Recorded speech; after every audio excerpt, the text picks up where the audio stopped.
All right, so today we're going to be taking a deep dive into this incredible battle from the Magnificent Seven burning down the house campaign. That's exciting. And I think this one's really interesting because it shows how even a simple encounter can become really chaotic really fast. Oh, yeah, definitely. And I think what's really interesting about this battle is how it shows the power of these characters. Right, and also the consequences, right? Like what happens when these powerful characters kind of let loose. Yeah, for sure. So, as a reminder, the Magnificent Seven are on their way to the Morin McCormick estate. Hmm? They've already had a little bit of trouble, with those shady merchants. Right, right. And now they've lost Talia, who's their rogue. Yeah, they're stealthy rogue. Yeah.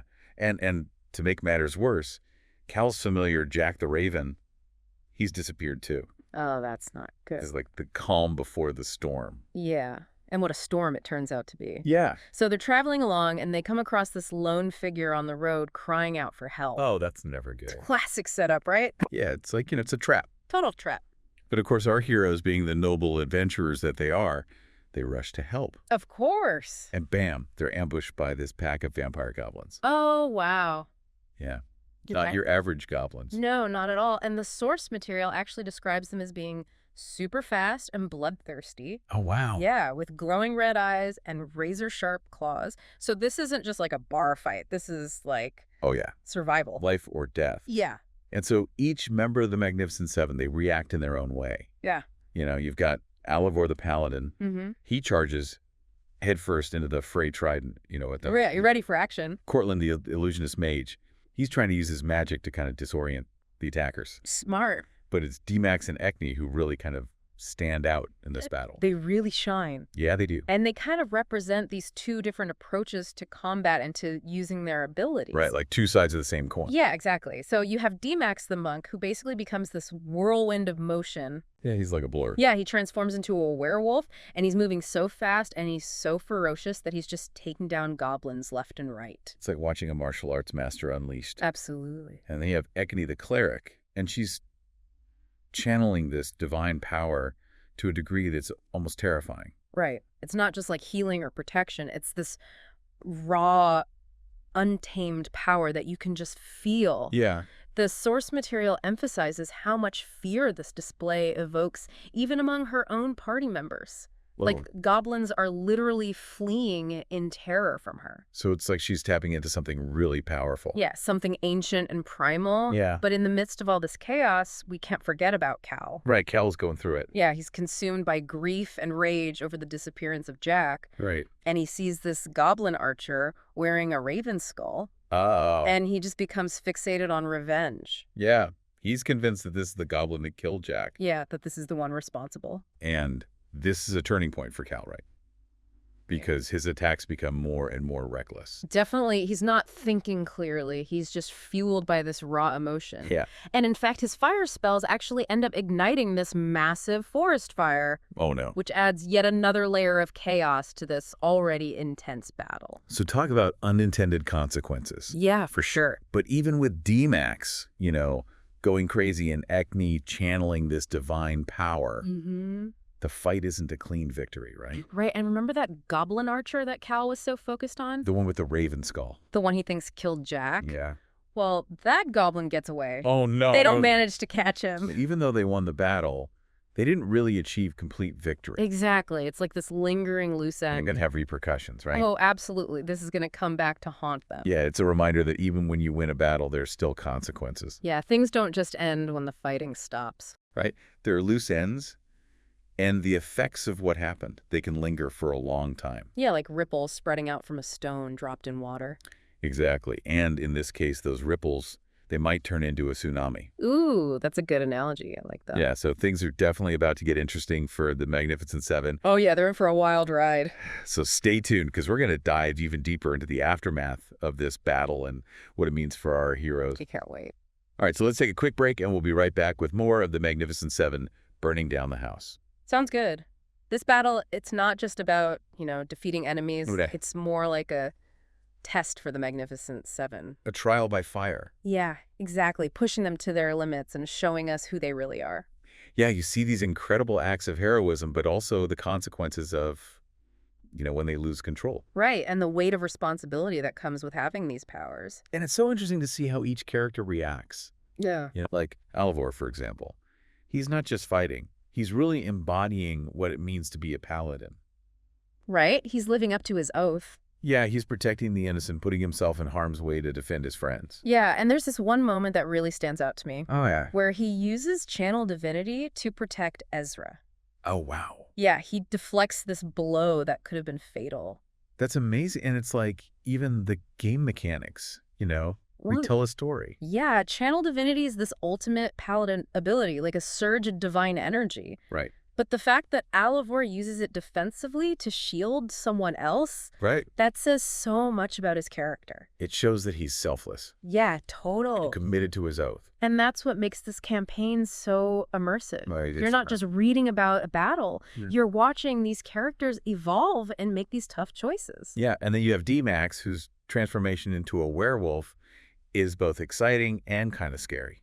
Oh, yeah, definitely. I mean, he's practically a force of nature tearing through goblins with incredible speed and ferocity. And it makes you wonder about control, Right, like is he really in control when he's in werewolf form? Or is he just giving in to his instincts? Yeah, like is there a part of him that's fighting against it? The source material hints at that, like there's this internal struggle within him. It's like a Jekyll and Hyde situation, but with more fur and fangs. Exactly. And then you have Ekni, who's wielding this incredible divine power. Yeah, we haven't seen anything like this before. It's clear that it's more than just healing spells or blessings. It's this raw, unbridled force. Right. That's both awe-inspiring and terrifying. Yeah, the source material describes her eyes like they're emanating this intense light. Mm-hmm. And the air around her is crackling with energy. It's a powerful image, and it makes you wonder about the cost of using that kind of power. Right, like can she control it or will it consume her? That's a good question. It's like she's tapped into something that's both magnificent and dangerous. Yeah, it's a double-edged sword.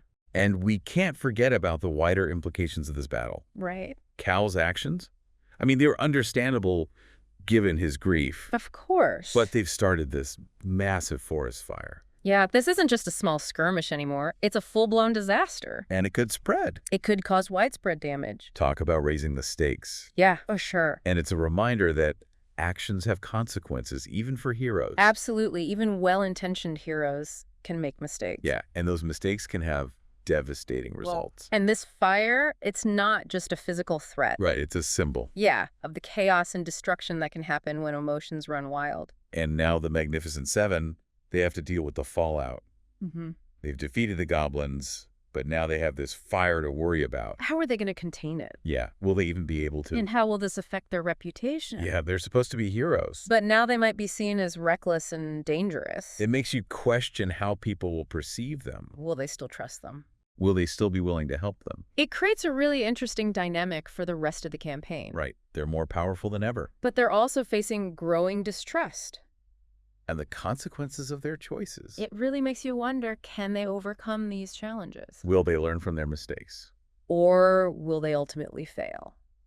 This battle was a turning point, a real trial by fire. Yeah, it revealed their strengths and their weaknesses. And the path ahead, it's definitely uncertain. It really throws a wrench into their plans, doesn't it? Oh, yeah, for sure. They're supposed to be, gathering information, building alliances, saving the world. Right. And now they've got this raging forest fire to deal with. Yeah, and people are starting to get suspicious of them. Yeah, it's like one step forward, two steps back. It shows that even in a fantasy world, actions have consequences. Yeah, they can't just, wave a magic wand and make everything okay. Exactly, and it puts them in a tough spot. Right. Like, what do they prioritize? Do they focus on putting out the fire, even if it means delaying their mission? Or do they press on and risk making things worse? It's a real dilemma. And it shows that there are no easy answers. Yeah, there's no clear right or wrong choice. And it makes you wonder how they'll balance their own goals with the needs of the people they're trying to protect. That's a question that goes beyond just this D&D campaign. Right. It's about leadership and responsibility. And trying to do the right thing even when it's hard. Yeah, it's like the road to hell is paved with good intentions. And in this case, that road is literally on fire. But even with all this chaos, there's still a glimmer of hope. Oh, yeah. They did level up after the battle. Right, they gained They experience, honed their skills. they got stronger. So maybe this whole experience will actually help them in the long run. It could be a valuable lesson. Yeah, about teamwork and responsibility. And thinking about the consequences of their actions. So maybe it's not all bad. It's definitely a turning point. Yeah, they're being tested. And we'll see how they come out of it. But before we wrap up, I want to shift gears a bit. We've talked a lot about the Magnificent Seven. Right. But what about the other side of this conflict? You mean the vampire goblins? Yeah, we know they attacked, but we don't know why. Good point. Who sent them? What was their goal? Was this just a random encounter, or was it part of something bigger? Ooh, that's a good question. It's a mystery that I'm sure we'll learn more about as the campaign goes on. I can't wait to find out. So, as we end our deep dive into this battle, remember that even in a fantasy world, there are always layers beneath the surface Secrets waiting to be uncovered. and consequences that can change everything. And sometimes the line between hero and villain is blurrier than we think. Well said. Thanks for joining us on this adventure into the world of the Magnificent Seven. It's been a pleasure. Until next time, may your dice rolls be ever in your favor.